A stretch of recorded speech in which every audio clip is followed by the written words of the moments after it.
InfoWorks ICM has the functionality to keep track of where our data inputs come from, how we manipulate them, and who has done the manipulation. To set up the data flags for a project, we simply go to the master database settings and user-defined flags. We can either use the default flags or we can create our own, which is what I've done here. This is really important when we're working in a team environment. Now I can always tell when someone else has been making changes in my model. By turning the Edit Flag option on, I will automatically track changes I've made to the project data using my initials.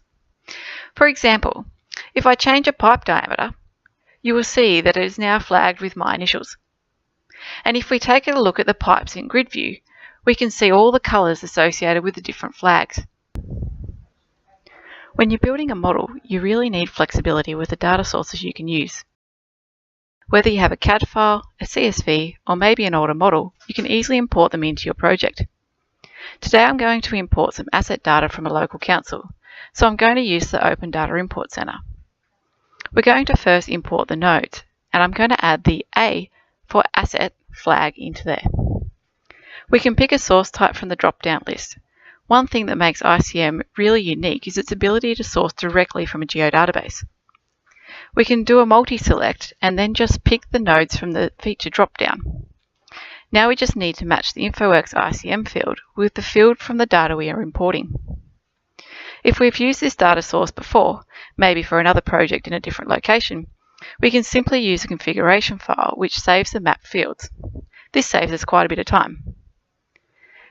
Now we have the nodes, we just need to repeat for the links.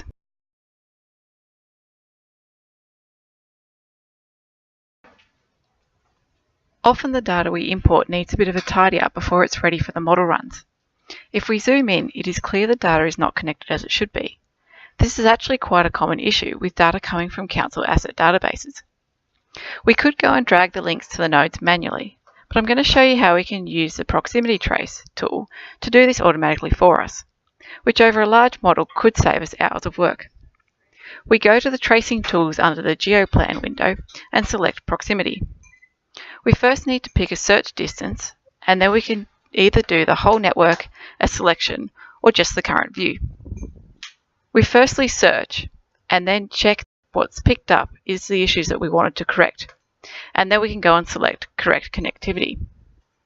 We'll get a message to tell us that the changes have been made, and once we close this we can see that the pipes have now been extended to link with the nodes closest to them. Due to the advanced infrastructure that ICM is built on, we are able to track our decisions throughout the life of a project. If for any reason we would like to go back in time and pick a different path, we simply can. We do this using the commit history. Anytime we make a significant change, such as changing the Manning's roughness of all the pipes, we get a red exclamation mark appear. This is to tell us that we've made changes that are saved but not yet committed. We simply right-click to commit and provide some details of the changes.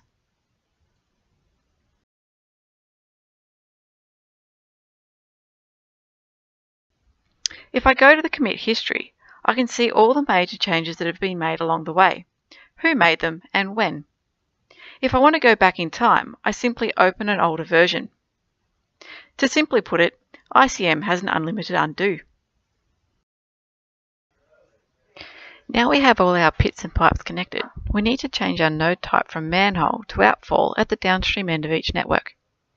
We can find these nodes manually and change each one. However, we run the risk of missing some, especially when we have multiple networks like we do here. I'm going to use the InfoWorks ICM SQL commands to help me find the most downstream nodes and then convert the node to outfall. To do this, I go to Selection and SQL Select. Now this may look a little foreign to some people, but we can use the drop-down menus to help and make it really easy. SQLs form a powerful option to manipulate data quickly and efficiently. From the drop-down menu, we are going to choose Nodes, and then we're going to type Select All where Count. And from the drop-down, I'm going to select all the downstream links and the asset IDs. And then we're going to select equals 0. This is going to select all the most downstream nodes. We are then going to set the node type equals to the outfall 2D. and apply it to the current selection. We can test our script by pressing the test button and check for any errors. Once we're happy, we can save this to our master database as an object. Once we have this as an object, we can drag it onto the plan view and we should see the outlets change. Now this is an SQL we're really likely to use again, or maybe someone else in the team will need it. So we can save it as a shared action. To do this, we go to File, Master Database Settings, and Shared Custom Actions. We firstly give it a title, and then drag the SQL object over. For all the nerdburgers out there, we can do the same thing with Ruby scripts. Now we have a custom action in the toolbar available to the entire team. One of the most time-consuming parts of setting up a hydraulic model is getting the 1D pit and pipe network correct. Now that we have our 1D all connected in plan view, let's have a look what's happening in the long section view. We can see that there's quite a bit of data missing. Some of our pipes are at RL0, we have no outfall levels, and there's areas where there's no levels on the nodes or the pipes. To clean this up manually would take us hours, even days, even for just a small area like we have here. Let's have a look at how InfoWorks ICM Inference tool can help automate the process and cut out data cleanup time down into minutes. The Inference tool has a few different options to clean up the data. Today I'm going to populate the ground levels from the surface underneath. We're going to infer node levels onto the pipes. We're going to set a minimum and a maximum fall for pipes with a single level, either upstream or downstream. And finally, I'm going to interpolate missing levels from those available.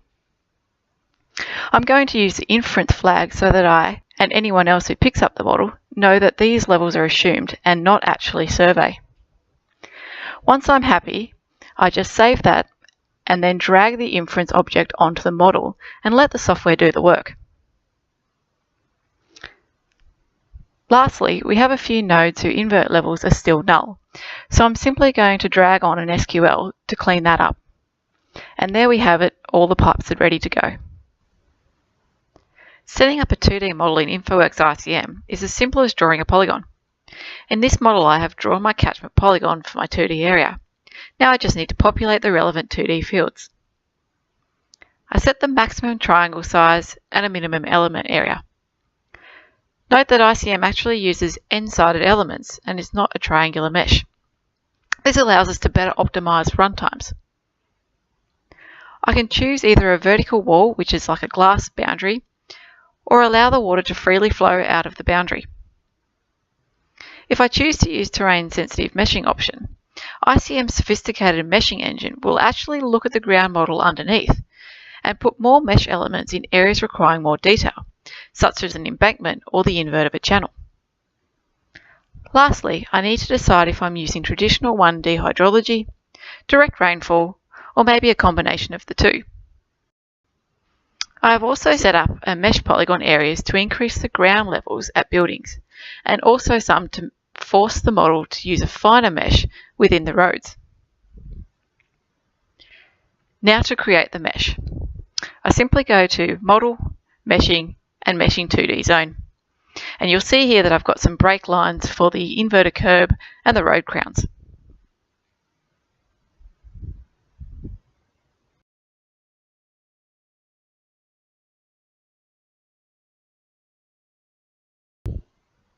Once the mesh is complete, I just load it up and change the view settings to see the different element densities.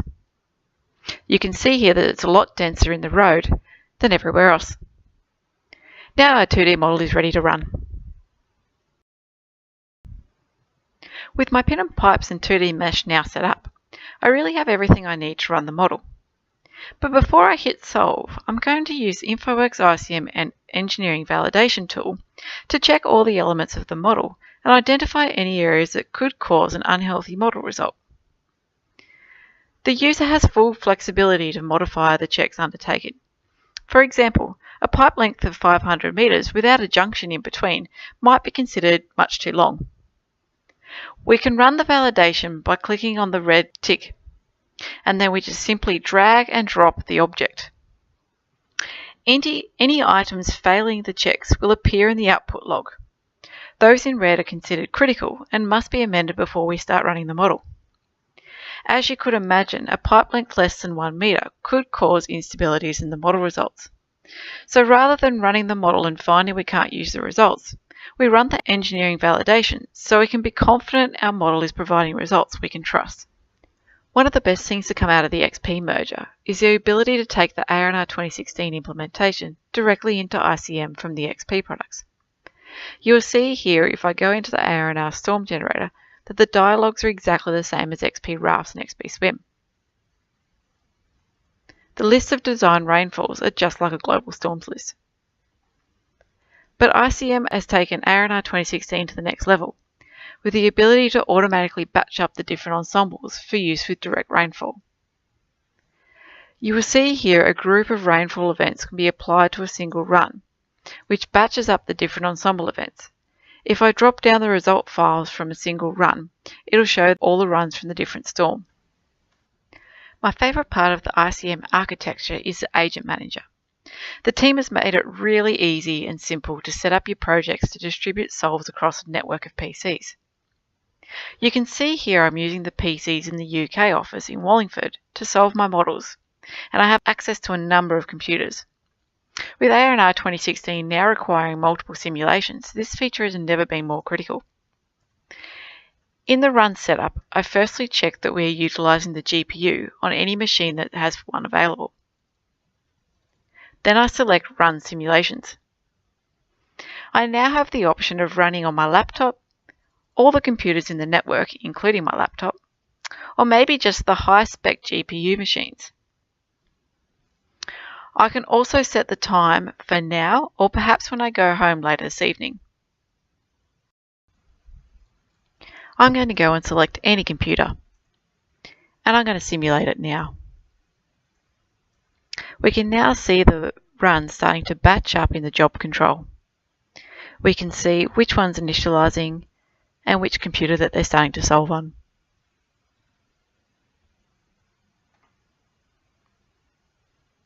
I can also see the results starting to show as the simulation progresses.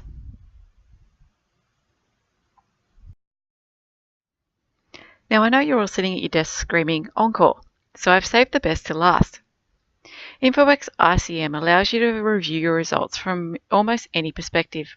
It really gets you to know your model and understand what's going on. So I've got a result here and I'm going to press play. And we'll see that the rainfall starts to gather.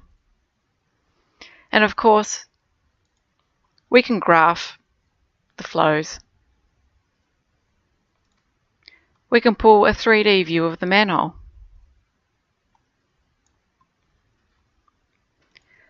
We can even do a long section where we see the HGLs in the pipe and also the water on the surface. But best of all, we can see it all in the 3D. In the 3D view, we really get a good idea of where the water's ponding up in the roads, where the overland flow paths run in and around the buildings. We can also take a look underground at the pit and pipe network, and we'll see here that all the pipes are running full. If I take that back to the start of the simulation, we should see that the pipes are nice and dry. So that's it, guys. Thanks for joining me for my favourite things about ICM. I'll catch you next time.